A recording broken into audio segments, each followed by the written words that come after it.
Percakapan itu berakhir singkat. Krit! Yuda membuka pintu depan dengan perlahan. Sepertinya semua lampu memang sengaja dinyalakan sebelum budenya pergi, membuat seolah rumah itu tidak kosong.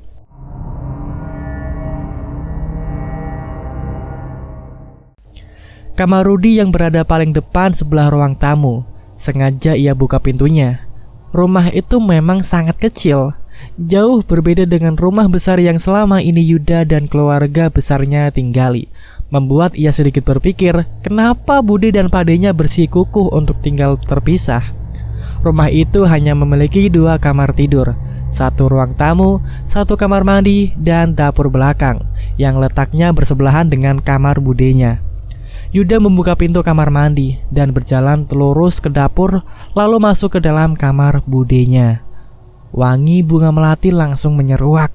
Wangi khas yang selalu ia cium ketika masuk ke kamar bude-budenya yang lain.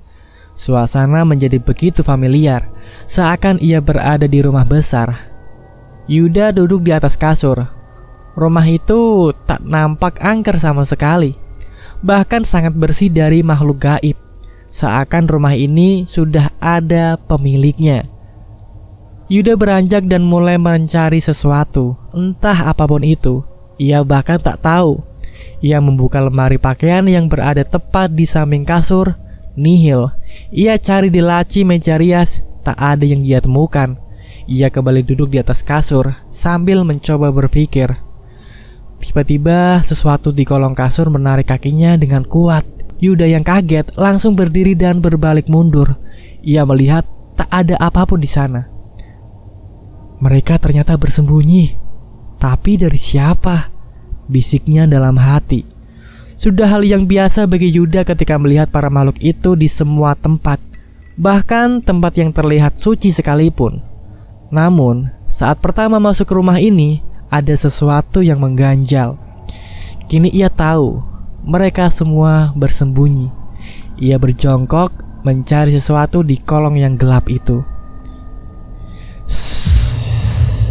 Suara mendesis itu berasal dari makhluk penghuni kolong ranjang yang sesaat lalu menarik kakinya. Wajah yang robek dengan mata menyala menatap Yuda dengan raut ketakutan. Yuda perhatikan, bukan 1 atau 2. Ada puluhan bahkan ratusan sebangsa mereka yang berada di kolong ranjang itu. Tak heran mengapa mereka bisa sampai menarik kakinya. Energi itu mereka keluarkan secara bersamaan. Raut yang seharusnya menyeramkan terlihat begitu menyedihkan, seolah mereka tertahan atau bahkan bersembunyi dari sesuatu yang jauh lebih dahsyat. Suara desisan itu semakin keras. Yuda menatap salah satu dari mereka yang terlihat paling kuat. Matanya menunjuk sesuatu di kolong kasur paling pojok. Sebuah kardus usang. Yuda mencoba meraihnya. Entah tangannya yang seolah memanjang, tapi kardus yang terlihat jauh di awal dengan mudah ia raih. Hawa panas menyeruak, menyentuh tangannya. Ia segera tarik dan bawa ke atas kardus itu. Kotor dan penuh debu. Ia buka perlahan. Ada novel-novel lama yang tertulis nama Setio dan Batari di bagian belakangnya. Yuda keluarkan satu persatu sampai di dasar kardus. Ia temukan buku harian berbahan kulit imitasi berwarna coklat gelap. Di atas kiri buku itu terdapat bordiran nama Tari Wijoyo Kusumo. Perlahan ia buka kancing yang mengikat buku harian itu. Selembar foto usang jatuh ke lantai. Tampak tulisan tangan 1970 di sudut kiri bagian belakang foto itu. Yuda raih dan ia coba balikkan. Nampak 4 muda-mudi tersenyum lebar pada kamera mengenakan baju seragam yang serupa. 2 muda dan 2 mudi itu terlihat seperti 2 sepasang sejoli. Laki-laki perempuan, perempuan laki-laki. Perempuan yang di sebelah kiri terlihat tak asing. Batari. Wajahnya memang bak bidadari. Anak perempuan bungsu kakeknya, sekaligus kakak dari ayahnya. Namun ia tak bisa mengenali ketiga orang lainnya. Apa salah satu dari mereka itu Pak D? Yuda mencoba menebak Pak D yang ia pernah lihat semasa kecil dulu. Tak ada memori yang tertinggal, bahkan ia juga ragu apakah ia pernah bertemu dengan Pak D-nya. Mengingat beliau meninggal saat masnya masih duduk di bangku sekolah dasar dan ia juga mungkin baru mau sekolah. Tapi satu hal yang selalu budinya bilang, wajah Mas Rudi bagai pinang dibelah dua dengan ayahnya. Jadi seharusnya ia bisa menebak yang mana Pak D. Senyumnya merekah saat ia lihat sosok yang benar-benar mirip dengan Rudi. Sudah kuduga, Pak D yang ini. Tunjukkan pada pria di sebelah kiri samping Bude. Oh halah, mereka pegangan tangan aja. Aku gak nyadar. Lalu yang berdua ini siapa? Tunjuknya pada pasangan di sebelah kanan. Brak! Pintu kamar Rudi yang tadi ia sengaja buka tiba-tiba dibanting dengan keras. Rupanya wanita itu benar-benar mengikutiku, gumamnya. Suara desisan dari bawah kasur semakin keras, seolah mereka menunjukkan ketakutan yang teramat sangat. Yuda coba hiraukan. Ia kembali melihat foto itu dengan seksama. Sampai akhirnya ia menyadari ada tulisan tangan di bagian bawah foto itu pada masing-masing posisi mereka. Setio, Tari, Gendis, Suryo. Bruk. Kini pintu kamar mandi yang dibanting dengan keras. Gendis? Gendis? Jadi namamu Gendis? Teriak Yuda dari dalam kamar. Sosok itu berteriak kencang, meluapkan amarahnya. Bahkan saking kencangnya, membuat lampu seisi rumah nyala padam berulang kali. Suara berdesis di kolong ranjang pun tak mau kalah beradu. Jadi kalian bersembunyi dari dia? Jadi dia memang tidak bisa mendekati Bude. Bahkan kamarnya pun tak bisa dia sentuh. Gendis, Suryo. Tunggu, Suryo, orang kaya itu. Jadi mereka semua berteman. Yuda memukul kepalanya berulang kali, mencoba untuk berpikir keras. Jadi sosok itu selama ini bukan Ningrum, melainkan Gendis. Tunggu sebentar. Kepalaku pusing. Yuda ambruk. Ia terbangun di atas sebuah dipan, melihat suasana sekitar. Tempat itu asing, namun terasa familiar. Dia mengelus kepalanya yang masih terasa pusing. Tari, jangan lari nak, teriak seorang ibu muda kepada gadis kecil yang tak mau berhenti berlari di perkarangan rumah besar itu. Wanita itu juga sedang menggendong seorang bayi. Nampak dari jauh seorang ayah menggendong dua anak perempuan kembar yang jauh lebih besar. Dan di belakangnya gadis tanggung yang sepertinya anak mertua dari keluarga itu. Tari, lihat, bapak pulang. Gadis kecil itu berhenti dan melihat ke arah yang ditunjukkan ibunya. Dia diam, lalu menangis ketika ayahnya menggendong kakak-kakaknya yang jauh lebih besar. Semua orang tertawa melihat tingkah gadis kecil itu. Yuda yang menyaksikan itu semua mulai paham. Ia kini sedang diperlihatkan keluarga besarnya di masa lalu. Bayi yang digendong itu. Yuda terbahak. Bisa-bisanya ia tertawa di saat seperti ini. Kini semua menjadi kabur dan pandangan Yuda dialihkan pada sebuah gedung asing. Sebuah gedung benar-benar tak pernah dia lihat sebelumnya. Ayah dari keluarga besar itu membawa Tari kecil dan berbincang dengan seorang pria sebayanya. Mereka terlihat akrab. Tari kecil menoleh ke suatu tempat. Ada anak laki-laki di sana. Ia berlari dan melepaskan genggaman sang ayahnya. Tubuh Yuda seakan dibawa untuk mengikuti langkah bude kecilnya itu. Mereka bermain berdua, lalu anak kecil itu memperkenalkan dua anak lainnya. Seorang laki-laki dan perempuan. Mereka terlihat seperti kakak beradik. Gendis dan Suryo. Gumam Yuda yang bisa menebak narasi dari masa lalu itu. Yuda kembali melihat sekeliling gedung itu. Tepat seperti yang ada di benaknya, tempat itu adalah sebuah panti asuhan. Kini memori masa lalu itu kembali membawa Yuda terbang. Tepat ketika sebelum foto diambil, foto yang ia lihat di buku harian budenya.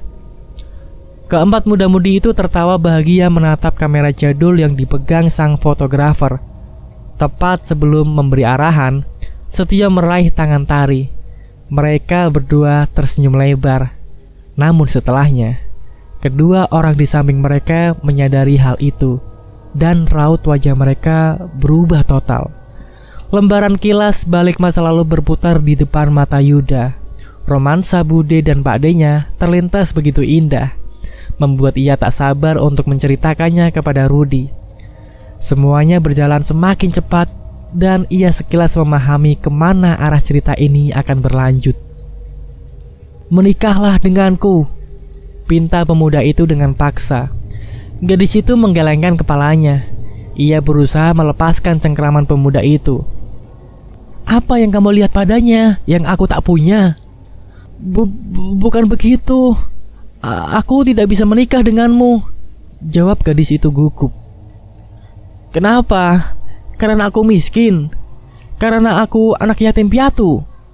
Apa bedanya dengan Setio? Kami berdua berasal dari tempat yang sama," bentaknya. "Tetapi dia teman kecilku. Kami sudah berteman sebelum aku mengenalmu. Aku sudah mengenalnya bahkan sebelum dia masuk panti," ucap gadis itu. "Itu hanya alasan bodoh. Beri aku alasan yang pasti, agar aku bisa membuat hatimu berubah." "Cinta, aku mencintainya," teriak gadis itu dengan sekuat tenaga. Pria itu melepaskan cengkramannya. "Ngomong kosong. Bilang saja kau membenciku karena aku miskin." Dia berlalu pergi. "Suryo!" teriak gadis itu. "Dengar, aku bersumpah akan menjadi manusia terkaya di muka bumi ini, dan akan aku buat kamu berlutut di kakiku." Tekad pemuda itu terlihat dari sorot matanya. Adik perempuannya yang melihat semua kejadian itu berlari menghampiri sang kakak. "Ikut aku." Dia menarik tangan pemuda itu. Kini bukan lagi cerita Pak D dan Budenya yang muncul di hadapan Yuda. Ia dibawa ke sebuah hutan rimba yang begitu gelap, sangat gelap dan begitu asing. Di sana ada sepasang pria dan wanita bertelanjang dada duduk di depan sebuah batu besar. Tubuh keduanya dipenuhi darah dan daging mentah. Entah daging apa itu. Bau busuk yang menyeruak membuat Yuda tak kuasa menahan mual. Ia yakin ini hanya bayangan masa lalu. Namun bau itu tercium oleh indera penciumannya, membuat ia berpikir bagaimana dengan keadaan yang sesungguhnya saat itu.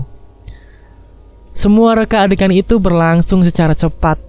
Sebuah ritual yang dipimpin oleh laki-laki tua yang di sekelilingnya dipenuhi iblis.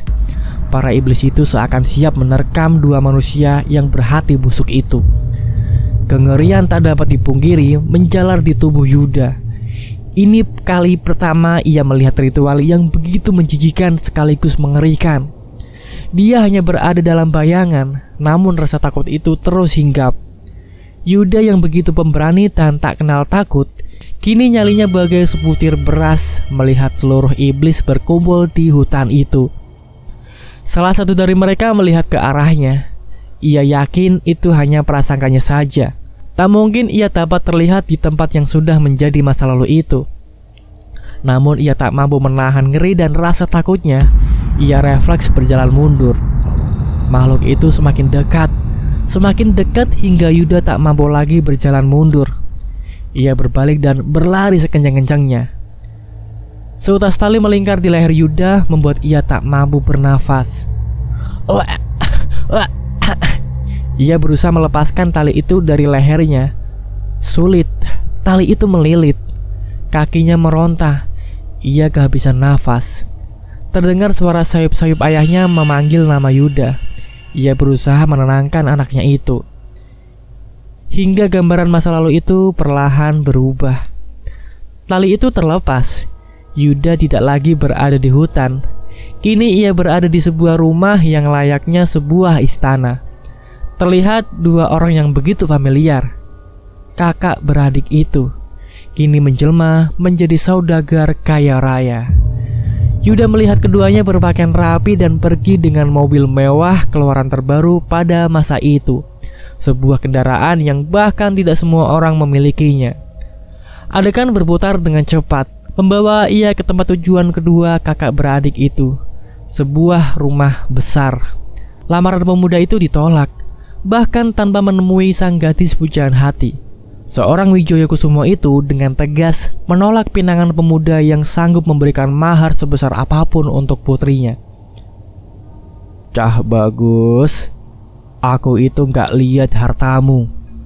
Kalau anakku cinta, aku gak akan larang, semua terserah anakku. Tapi setauku, dia sudah punya tambatan hati. Kau pun sudah mengenalnya. Jadi pinanganmu ini harus aku tolak. Terlebih mereka berencana menikah bulan depan. Amarah pemuda itu memuncak. Ia merasa dihianati. Perjalanan yang sudah ia tempuh, usaha yang selama ini ia lakukan, pengorbanan yang sudah ia jalani, bahkan usaha yang memakan banyak korban, seakan sia-sia ditelan kenyataan pahit dari orang yang selama ini ia anggap seperti bapaknya sendiri. Tapi Pak, teriaknya dilanjutkan dengan gumaman yang terdengar seperti mantra. Ilmumu itu gak akan berguna di sini. Percuma kamu keluarkan. Sebaiknya kamu pulang. Suryo merasa terhina. Ia pergi dengan amarah yang masih membara. Namun gendis, dia masih duduk terpaku. Kenapa kamu masih di sini? Aku gak bisa terima. Aku gak bisa terima pernikahan mereka. Setio, dia itu milikku. Dia mencintaiku, bukan anakmu. Aku tahu anakmu itu sangat ahli sebagai penggoda. Anakmu tak pantas buat Setio. Setio, meski dia anak yatim piatu, dia adalah anak sah pemilik tanah ini. Kalau kau bersikeras menikahkan anakmu dengan Setio, maka anak laki-lakimu akan mati. Rumah ini tak bisa mempunyai dua kepala keluarga. Jadi aku minta lepaskan Setio dan berikan ia padaku. Mata Wijaya Kusumo berubah memerah. Tangannya ia kepal dengan erat. Tak ada satupun orang yang tahu sejarah keluarganya selain ia dan leluhur sebelumnya. Bahkan anaknya sekalipun. Yuda yang mendengar itu semua beringsut mundur. Kini ia tahu kenapa Pak D-nya menolak, atau lebih tepatnya tak pernah diizinkan untuk tinggal di rumah besar. Bahkan Mas Rudi yang menjadi keturunan langsung Pak D-nya tak diperbolehkan meski hanya menginap semalam. Sebaiknya kamu pergi sekarang sebelum aku usir. Muka Wijaya Kusumo masih merah padam. Aku akan pergi, tapi aku tak akan pernah menyerah. Wajah gadis itu tak kalah merah. Yuda masih terpaku dengan semua yang ia dengar. Kakeknya menghela nafas panjang. Ia terunduk dan perlahan mendongak, seolah mampu melihat cucunya di masa depan itu. Jangan katakan ini pada ayahmu, bisiknya. Adegan berpindah dengan cepat. Surya melampiaskan semua kemarahannya dengan mengawini setiap gadis yang ada di desanya. Ia bahkan melampiaskan nafsu bejatnya pada setiap gadis yang ia temui, menjadikan satu persatu dari mereka sebagai budak sekaligus pemuas para iblis yang ia sembah.